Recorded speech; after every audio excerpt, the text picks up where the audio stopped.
ఆఫీసులో ఉన్నప్పుడు, ముఖ్యమైన పని ఉన్నప్పుడు, బయటకు వెళ్ళినప్పుడు మూత్రం వచ్చినా ఆపుకుంటుంటాం. కానీ అలా చేస్తే చాలా ఇబ్బందులు ఎదురవుతాయని వైద్యులు చెబుతున్నారు. ముఖ్యంగా ఆడవారు బయటకు వెళ్ళినప్పుడు, టాయిలెట్స్ అందుబాటులో లేనప్పుడు చాలాసేపు ఆపుకుంటూ ఉంటారు. అయితే దీనివల్ల ఎన్నో అనారోగ్య సమస్యలు వస్తాయి.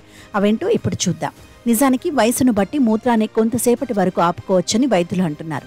సాధారణంగా చిన్నపిల్లలు అంటే 10 సంవత్సరాల లోపు వారు మూత్రాన్ని గంట వరకు ఆపుకోగలరు. అదే 10 సంవత్సరాలు దాటిన వారు దాదాపు 2 గంటల వరకు మూత్రాన్ని ఆపుకున్నా పెద్ద ఇబ్బంది పడరు. 30 సంవత్సరాలు దాటిన వారు 3 నుంచి 5 గంటల వరకు మూత్రాన్ని ఆపుకోగలుగుతారని నిపుణులు చెబుతున్నారు. అయితే మూత్రాన్ని ఎక్కువసేపు ఆపుకోవడం ఆరోగ్యానికి అస్సలు మంచిది కాదు. దీని కారణంగా మీ మూత్రాశయ కండరాలు బలహీనపడతాయి. అంతేకాదు, ఎక్కువసేపు ఇలా ఆపుకుంటూ పోతే మూత్రాన్ని ఆపుకునే సామర్థ్యం క్రమంగా తగ్గుతూ పోతుంది. అలాగే మూత్రం లీక్ అయ్యే ప్రమాదం కూడా కలిగిస్తుంది. మూత్రాన్ని ఎక్కువసేపు బిగబట్టుకోవడం వల్ల మీకు కటి నొప్పి వచ్చే అవకాశం కూడా ఉందని ఆరోగ్య నిపుణులు చెబుతున్నారు.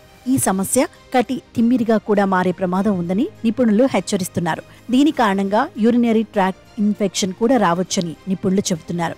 ఇలాంటి పరిస్థితిలో మీరు మూత్రాశయాన్ని ప్రతి కొన్ని నిమిషాలకు ఒకసారి ఖాళీ చేయాలి. ఇది యూటీఐ ప్రమాదాన్ని బాగా పెంచుతుంది. మూత్రాన్ని ఎక్కువసేపు పట్టుకోవడం వల్ల మీ మూత్రాశయం సాగిపోతుంది. ఇలాంటి పరిస్థితిలో ఆ తర్వాత మూత్ర విసర్జన చేయడం మీకు చాలా కష్టంగా ఉంటుంది.